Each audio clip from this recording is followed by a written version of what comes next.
ব্যবস্থা করা হচ্ছে, এরপরে বিচার ইনশাল্লাহ আইন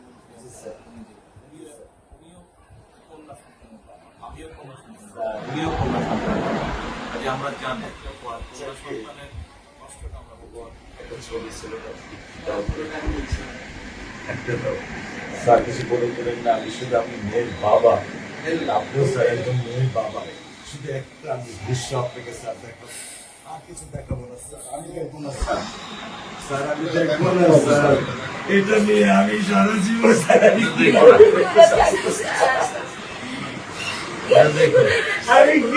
দেবেন সারা জীবনে দৃশ্য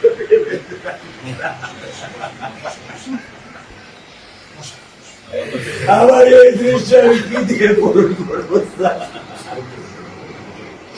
আমার মেয়ে শুক্রবারে নামাজ সাথে মসজিদে নামাজ পড়ে, আমি নামাজ বাসায় পড়ি স্যার, কারণ ও আমার সাথে নামাজ পড়তে পছন্দ করে। দুই উক্ত নামাজ আমি ওকে নিয়ে স্যার আমার বাসায় পড়ি স্যার।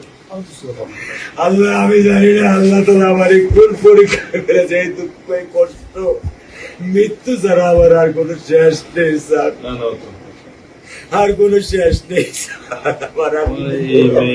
আমার দায়িত্ব মানে প্রধানমন্ত্রী নেবে, আপনাদেরকে শক্ত হতে হবে না, আপনার তো বড় মেয়েটা রয়ে গেছে, এখন তো ওর জন্য আপনাদেরকে শক্ত থাকতে হবে স্যার। সত্য কথা, আমি যখন ওকে ভ্যানে পাঠাই আমি খুব বল পাই, আমি কালকেও বলে দিছি যে আমি আর ভ্যানে দিব না, তুমি প্রতিদিন ওকে রিস্কায় নিয়ে যাবা, রিস্কায় করে নিয়ে আসবা।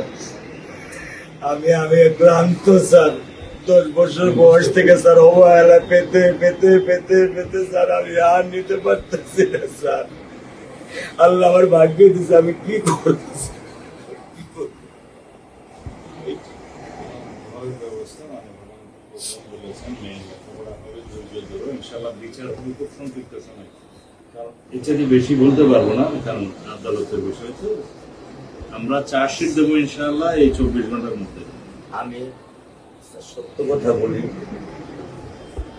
আমার 55 বছর বয়সে আমি এত দ্রুত, এত সুন্দর, এত সুচারুভাবে আমি কখনো দেখিনি।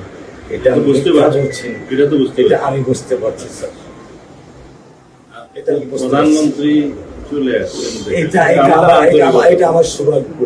আমি আমি সত্যিকার ভাবে স্যার আমি বলি, আমি এটা স্যার প্রত্যাশা করিনি যে আপনার মতো মানুষ আমার এই 10,000 টাকার একটা ফ্ল্যাটে স্যার আপনি পা রাখবেন, কিন্তু এই বিশ্বাস ছিল যে আপনি আর 10 জন না, যে মানুষ ট্রাফিক সিগন্যালে দাঁড়িয়ে থাকে, নিয়ম মেনে চলে, সে মানুষকে বুঝতে স্যার আমার এইটুকু বয়সে স্যার যথেষ্ট স্যার। ইনশাআল্লাহ স্যার, আপনি একটু ধৈর্য ধরবেন, আমি ওকে কোনো নিয়ন্ত্রণ করতে পারতেছি না। আল্লাহ চায় আপনার সন্তানের এই অবস্থার জন্য যে দায়ী, তার বিচার ইনশাল্লাহ হবে, সেটা শীঘ্রই হবে।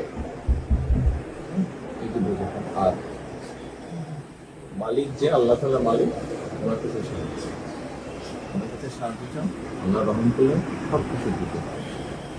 মানুষ হিসেবে আমাদের যেটা করার আমরা স্যার মিরপুর 10 নম্বর আইডিয়াল স্কুলে ক্লাস 9 এ পড়েছে। টোটাল ওগুলা নিয়ে চিন্তা করবেন না, ওগুলা ইনশাল্লাহ ব্যবস্থা। আপনি যখন যেহেতু বলেছেন, আপনি আপনার কষ্টের কথা বলেছেন, সেই ব্যাপারে আমরা যেটা আমাদের পক্ষে সম্ভব ইনশাল্লাহ।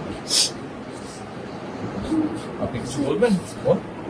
না, আমার স্বামী যেটাই বলছে এটাই আমার চাওয়া। স্যার আপনি আমাদেরকে একটু মেহরবানি করে আমাদের খেয়াল রাখবেন, মেহরবানি করে দেন। আমরা প্রথমে সবচেয়ে আগে যেটা এই মুহূর্তে আমরা করতে চাই সেটা হচ্ছে যে এই অন্যায়ের সাথে যে জড়িত তার বিচার আমরা আগে করতে চাই, তার বিচারের ব্যবস্থা আমরা আগে করতে চাই, এইটা আমরা আগে প্রথমে করতে চাই। আপনাদেরকে শক্ত থাকতে হবে, ধৈর্য ধরতে হবে, ওর দিকে তাকিয়ে শক্ত থাকতে হবে।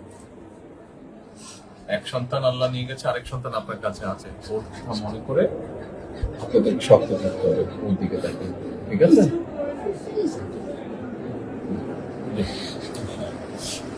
চলে আসবে, হ্যাঁ ভাই, চলে আসবে, আচ্ছা চলবো।